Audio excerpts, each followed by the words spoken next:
Assalamualaikum warahmatullahi wabarakatuh. Perkenalkan, kami dari kelompok 2. Di sini kami akan mempresentasikan mengenai Knowledge Discovery System and Data Mining.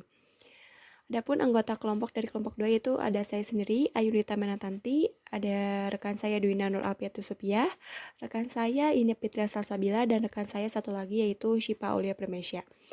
Adapun di sini ada beberapa hal yang akan kita bahas. Yang pertama itu mengenai menjelaskan bagaimana pengetahuan ditemukan. Yang kedua, menggambarkan sistem penemuan pengetahuan, termasuk pertimbangan desain dan bagaimana mereka bergantung pada mekanisme dan teknologi. Yang ketiga, menjelaskan teknologi data mining. Yang terakhir, membahas peran data mining dalam manajemen hubungan pelanggan.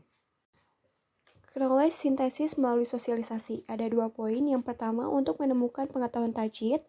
Yang kedua, sosialisasi memungkinkan penemuan pengetahuan tajid melalui kegiatan bersama, itu antara master dan magang, antara peneliti di konferensi akademik.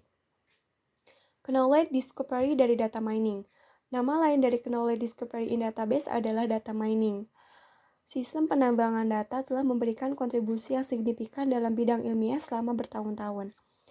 Proliferasi aplikasi e-commerce baru-baru ini menyediakan stream data keras yang siap untuk dianalisis, memberi kita peluang bagus untuk memanfaatkan penambangan data secara menguntungkan. Aplikasi teknik dalam data mining. Yang pertama itu ada marketing atau pemasaran, di mana teknik data mining prediktif seperti jaringan syaraf tiruan atau JST telah digunakan untuk target marketing termasuk segmentasi pasar. Yang kedua ada direct marketing atau pemasaran secara langsung, di mana pelanggan cenderung merespon produk baru berdasarkan perilaku konsumen mereka yang sebelumnya. Yang ketiga ada retail atau metode data mining juga telah digunakan untuk sales forecasting atau peramalan penjualan. Yang keempat ada market basket analysis, analisis keranjang pasar, di mana menemukan produk mana yang kemungkinan akan dibeli secara bersamaan. Yang kelima itu ada banking, trading, dan financial forecasting, digunakan untuk menentukan harga sekuritas derivatif, peramalan harga berjangka, dan kinerja saham.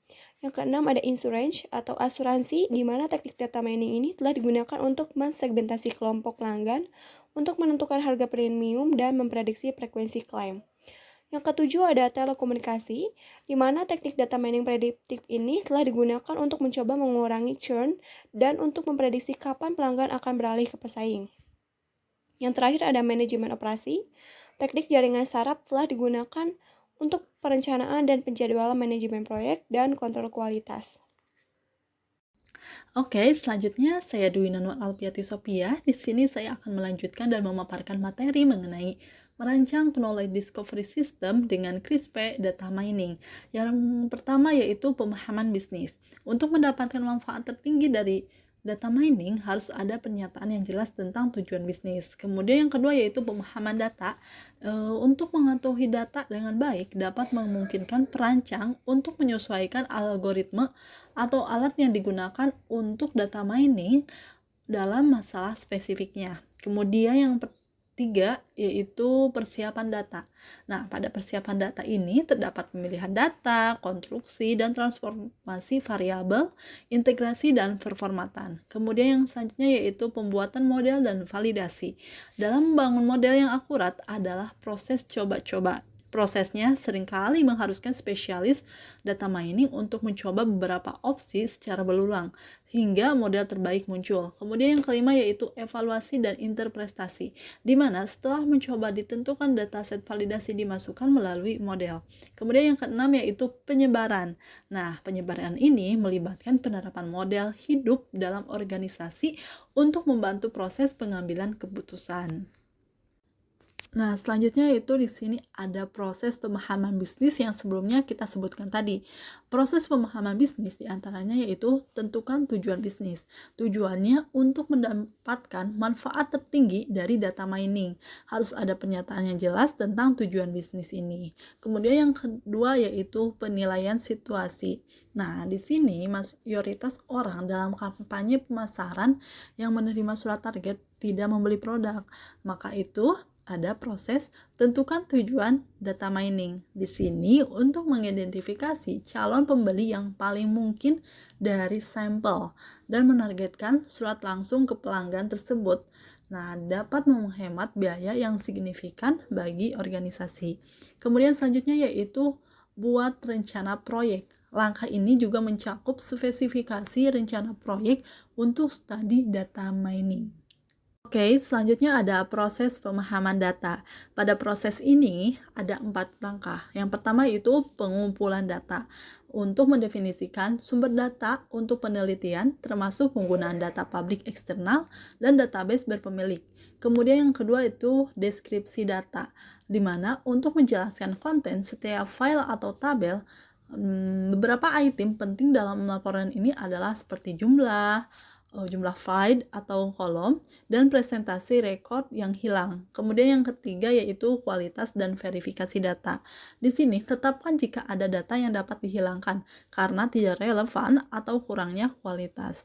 Kemudian yang keempat yaitu analisis eksplorasi data. Nah, pada tahap ini, gunakan untuk mengembangkan hipotesis masalah yang akan dipelajari dan untuk mengidentifikasi bidang yang kemungkinan besar merupakan prediktor terbaik. Oke, materi selanjutnya akan dilanjut oleh saudara Ina. Baik, saya Ina Fitria Salsabila akan melanjutkan materi selanjutnya yaitu proses persiapan data. Yang pertama, seleksi. Memerlukan pemilihan variabel prediktor dan kumpulan sampel. Kemudian yang kedua, konstruksi dan transformasi variabel. Seringkali variabel baru harus dibangun untuk membangun model yang efektif. Yang ketiga, integrasi data. Kumpulan data untuk studi penambangan data dapat berada di beberapa basis data yang perlu dikonsolidasikan ke dalam satu basis data. Kemudian yang terakhir, pemformatan. Melibatkan penataan ulang dan pemformatan ulang bidang data seperti yang dipersyaratkan oleh model DM. Pembuatan model dan proses validasi. Yang pertama, hasilkan desain uji. Membangun model yang akurat adalah proses coba-coba. Spesialis penambangan data secara berulang mencoba beberapa opsi hingga model terbaik muncul. Kemudian build model. Algoritma yang berbeda dapat dicoba dengan kumpulan data yang sama. Hasilnya dibandingkan untuk melihat model mana yang memberikan hasil terbaik. Kemudian, evaluasi model. Dalam membuat model, sebagian data biasanya disisihkan untuk tujuan validasi. Kumpulan data validasi digunakan untuk menghitung keakuratan kualitas prediksi model. Kemudian proses evaluasi dan interpretasi. Yang pertama, evaluasi hasil, di mana setelah model ditentukan, hasil prediksi dibandingkan dengan hasil aktual dalam dataset validasi. Yang kedua, tinjau proses, di mana di dalamnya yaitu verifikasi keakuratan proses. Yang terakhir yaitu tentukan langkah selanjutnya, di mana daftar kemungkinan tindakan keputusan. Saya Sifaulia Primesya di sini akan menjelaskan materi selanjutnya. Selanjutnya yaitu ada proses penyebaran, dibagi menjadi keempat tahapan. Yang pertama ada penyebaran rencana. Langkah ini melibatkan penerapan model hidup dalam suatu organisasi untuk membantu proses pengambilan keputusan.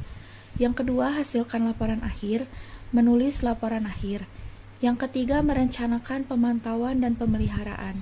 Berisikan pantau seberapa baik model memprediksi hasil dan manfaat yang dibawanya ke organisasi. Yang keempat ada tinjau proyek yang berisikan pengalaman dan juga dokumentasi. Selanjutnya ada teknik data mining dibagi menjadi dua, yaitu ada teknik prediktif dan juga teknik deskriptif. Untuk teknik prediktif ada dua, yaitu ada klasifikasi dan prediksi atau estimasi. Untuk klasifikasi, teknik data mining dalam kategori ini berfungsi untuk mengklasifikasikan variabel hasil diskrit. Untuk prediksi dan estimasi, teknik data mining dalam kategori ini memprediksi hasil yang berkelanjutan atau berlawanan dengan teknik klasifikasi yang memprediksi hasil diskrit. Yang kedua, teknik deskriptif, ada afinitas atau asosiasi. Teknik data mining dalam kategori ini berfungsi untuk menemukan item yang terkait erat dalam kumpulan data. Untuk pengelompokan, teknik data mining dalam kategori ini bertujuan untuk membuat kelompok objek input, bukan variabel hasil. Selanjutnya ada web data mining dan juga jenis. Yang pertama, struktur mining web, memeriksa bagaimana dokumen web disusun dan berupaya menemukan model yang mendasari struktur tautan web. Terdapat dua jenis, yaitu mining struktur intrahalaman dan struktur antar halaman. Untuk mining struktur intrahalaman, mengevaluasi pengaturan berbagai tag HTML atau XML dalam sebuah halaman. Untuk struktur antar halaman, mengacu pada hyperlink yang menghubungkan satu halaman ke halaman lainnya. Yang kedua ada penambangan penggunaan web atau analisis clickstream, melibatkan identifikasi pola dalam navigasi pengguna melalui halaman web dalam domain. Terdapat pemrosesan, analisis pola, dan penemuan pola. Yang ketiga, penambangan konten web digunakan untuk menemukan tentang apa halaman web itu dan bagaimana mengungkapkan pengetahuan baru darinya. Selanjutnya ada data mining dan manajemen hubungan pelanggan. CRM adalah mekanisme dan teknologi yang digunakan untuk mengelola interaksi antara perusahaan dan pelanggannya. Model prediksi data mining digunakan untuk menghitung skor, yaitu nilai numerik yang diberikan ke setiap record dalam database untuk menunjukkan kemungkinan bahwa pelanggan yang diwakili oleh record tersebut akan berperilaku dengan cara tertentu. Hambatan penggunaan data mining.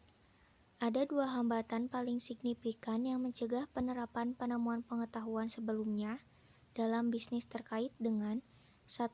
Kurangnya data untuk mendukung analisis, dan yang kedua, data komputasi yang terbatas untuk melakukan perhitungan matematis yang diperlukan oleh algoritma DM. Dapat ditarik kesimpulan pada pembahasan kali ini. Yang pertama itu mendeskripsikan sistem penemuan pengetahuan, termasuk pertimbangan desain dan bagaimana mereka bergantung pada mekanisme dan teknologi. Yang kedua itu mempelajari bagaimana pengetahuan ditemukan, yaitu bisa melalui sosialisasi dengan orang-orang berpengetahuan lainnya, melalui data mining dengan menemukan pola-pola menarik dalam pengamatan, biasanya diwujudkan dalam data eksplisit. Yang ketiga itu menjelaskan teknologi data mining, dan yang terakhir membahas peran data mining dalam manajemen hubungan pelanggan. Oke, sekian penjelasan dari kelompok kami. Mohon maaf jika masih banyak kekurangan. Kami akhiri. Wassalamualaikum warahmatullahi wabarakatuh.